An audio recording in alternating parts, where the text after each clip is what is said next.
आज Doubtnut app download करें। Doubtnut पर अपने सभी गणित, रसायन विज्ञान, भौतिक विज्ञान और जीव विज्ञान के डाउट्स का करो सफाया। बस प्रश्न की फोटो खींचो, एक ही प्रश्न को क्रॉप करो और तुरंत वीडियो सोल्यूशन पाओ। अभी डाउनलोड करें। नमस्कार दोस्तों, दिया गया प्रश्न है ऋजु रेखा में गतिमान वस्तु के संदर्भ में चाल, वेग तथा त्वरण का अर्थ समझाइए तथा कहा गया है कि दूरी और विस्थापन तथा चाल व वेग के मध्य में अंतर भी स्पष्ट कीजिए। सबसे पहले हम लोग स्टार्ट करते हैं कहाँ से, वेग से। ठीक है, तो वेग क्या होता है? वेग होता है विस्थापन के बटे में समय।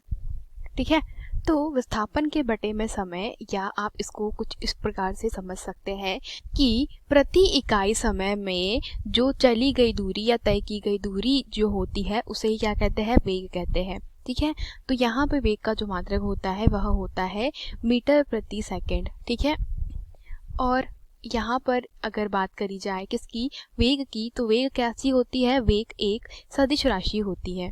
ठीक है, क्योंकि वेग के लिए परिमाण और जो दिशा होती है उनकी दोनों की आवश्यकता होती है। ठीक है, अतः वेग कैसी? एक सदिश राशि होती है। इसी प्रकार से हम लोग अगर चाल की बात करते हैं तो चाल जो होती है वह होती है दूरी बटे समय। ठीक है, तो आप चाल को समझ सकते हैं किस प्रकार से? चाल इकाई समय में चली गई दूरी क्या कहलाती है? चाल कहलाती है। तो इसका जो मात्रक होता है यह भी बिल्कुल वेग के समान ही होता है। ठीक है, मीटर प्रति सेकंड। लेकिन इनमें फर्क क्या होता है कि चाल जो होती है वो कैसी राशि होती है? चाल अदिश राशि होती है, मतलब इसके लिए परिमाण आवश्यक होता है, दिशा की आवश्यकता नहीं होती। ठीक है, तो हम लोग कह सकते हैं दिशा इसमें ज़रूरी नहीं होती। ठीक है, वही क्या होती है? चाल। अब हमसे पूछा गया है कि जो त्वरण है उसका अर्थ भी समझाइए। तो त्वरण को कुछ इस प्रकार से समझिए। त्वरण को आप अगर सूत्र के माध्यम से लिखे तो उसे लिख सकते हैं आप किसके बराबर? वेग में परिवर्तन। ठीक है, वेग में परिवर्तन के बटे में समय। तो यहाँ पे वेग में परिवर्तन के बटे में समय, तो परिभाषा के रूप में आप क्या लिख सकते हैं कि दोस्तों समय के सापेक्ष वेग में परिवर्तन की दर ही क्या कहलाती है? त्वरण कहलाती है। अर्थात इकाई समय में जितना वेग में परिवर्तन होता है उसे क्या कहते हैं? त्वरण कहते हैं। इसका मात्रक जो होता है वह होता है मीटर के बटे में सेकेंड का वर्ग। ठीक है, यह क्या होता है? त्वरण का मात्रक होता है। तो इस प्रकार से दोस्तों यह तीन हमने आपको समझा दिए हैं।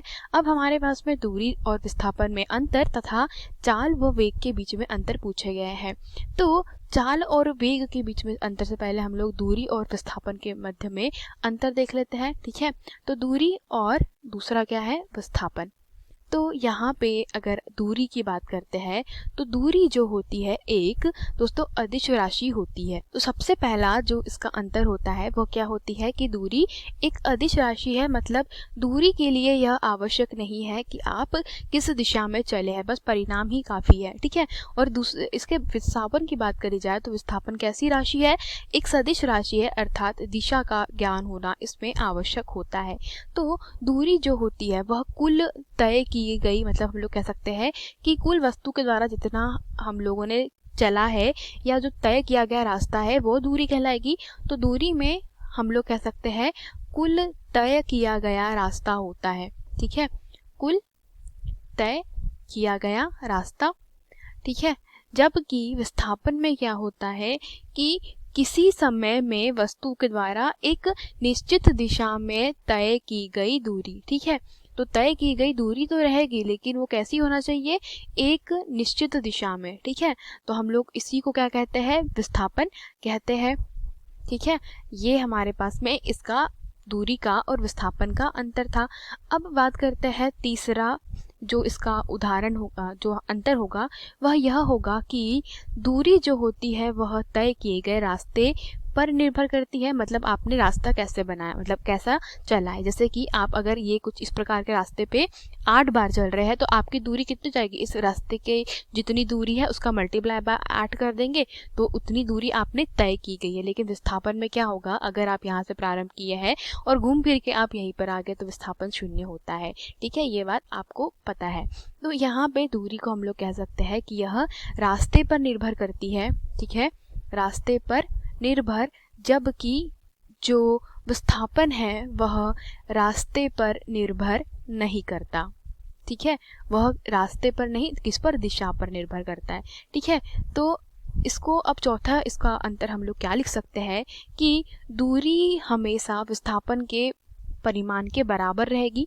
ठीक है, मतलब अगर आप एक ही दिशा में, ठीक है, क्या कर रहे हैं, डी मान लेते हैं कि डी दूरी तक के चल रहे हैं और विस्थापन भी आप एक निश्चित दिशा में डी दूरी तक के चल रहे हैं, तो इस स्थिति में दोनों का मान समान रहेगा। लेकिन अगर मान लीजिए आप घूम करके यहाँ से शुरू किए थे और वापस अपनी पहली वाली स्थिति में पहुँच गए, तो दूरी में क्या हो जाएगा, आप जितना चले हैं तो डी चले हैं, मतलब डी यहाँ से लेकर यहाँ तक चले हैं, ठीक है, और फिर क्या डी आप वापस यहाँ से लेकर के यहाँ पर पहुँचे हैं, तो ये डी कितना हो जाएगा, 2D हो जाएगा, आप 2D की दूरी चले।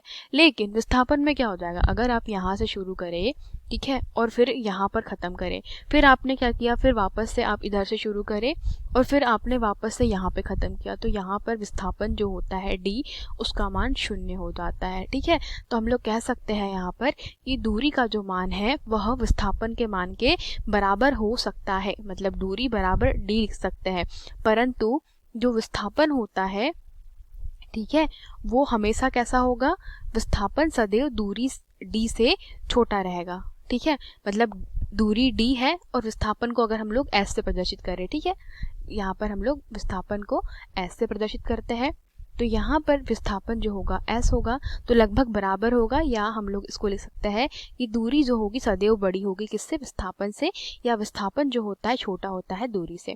ठीक है, तो ये इसके मतलब दोनों के मध्य में 4 मुख्य अंतर थे। अब आगे बात करते हैं हम लोग किसके लिए, चाल और काय में हमको अंतर निकालना है वेग के भीतर। ठीक है, तो चाल और जो वेग में पहला अंतर हो जाएगा कि चाल का जो सूत्र दिया जाता है वो किससे दिया जाता है, चाल बराबरी से होता है दूरी के बटे में समय। ठीक है, और वेग जो होता है वह क्या हो जाता है, वेग होता है विस्थापन के बटे में समय। ठीक है, तो आप इससे इसकी परिभाषा भी लिखेंगे। ठीक है, यह हो जाएगी इसकी परिभाषा। दूसरा इसका अंतर हम लोग लिख सकते हैं कि दोस्तों जो चाल होती है वह प्रति इकाई समय में तय की गई दूरी। ठीक है, तो हम लोग लिख सकते हैं प्रति इकाई को मैं 1 से प्रदर्शित कर रही हूँ, प्रति इकाई समय में जो तय की गई दूरी है। ठीक है, तय की गई दूरी। तो वेग को क्या बोलेंगे, वेग को बोलेंगे कि निश्चित दिशा में प्रति इकाई समय में तय की गई दूरी, या वेग क्या हो जाएगा, प्रति इकाई समय में जो तय किया गया विस्थापन है वह। ठीक है, तो ये दोनों पहले इसके अंतर हो जाएंगे। इसका जो तीसरा अंतर होगा वह क्या हो जाएगा कि चाल जो है वो कैसी राशि है, अदिश, आपको ऊपर समझाया, और विस्थापन जो है वो कैसी है, सदिश राशि है। ठीक है, अब बात करते हैं यहाँ पे जो चौथा इनके मध्य में अंतर होगा वह क्या हो सकता है कि जो चाल है वह धनात्मक भी हो सकती है और शून्य भी हो सकती है। ठीक है, तो हम लोग कहेंगे कि चाल का मान 0 भी होगा और धनात्मक भी होगा, परंतु जो वेग है, ठीक है, तो वेग का जो मान होता है वो कैसा होता है, वह ऋणात्मक भी हो सकता है, धनात्मक भी हो सकता है और शून्य भी हो सकता है। ठीक है, तो ये क्या है, ये चूंकि एक सदिश राशि है तो ऋणात्मक भी इसका मान हो सकता है।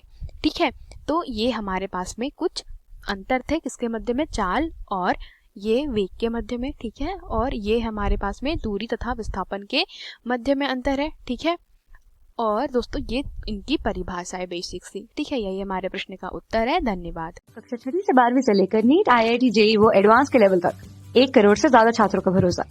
आज ही डाउनलोड करें डाउटनेट ऐप या व्हाट्सएप करें अपने सारे डाउट्स 8400 400 400 पर।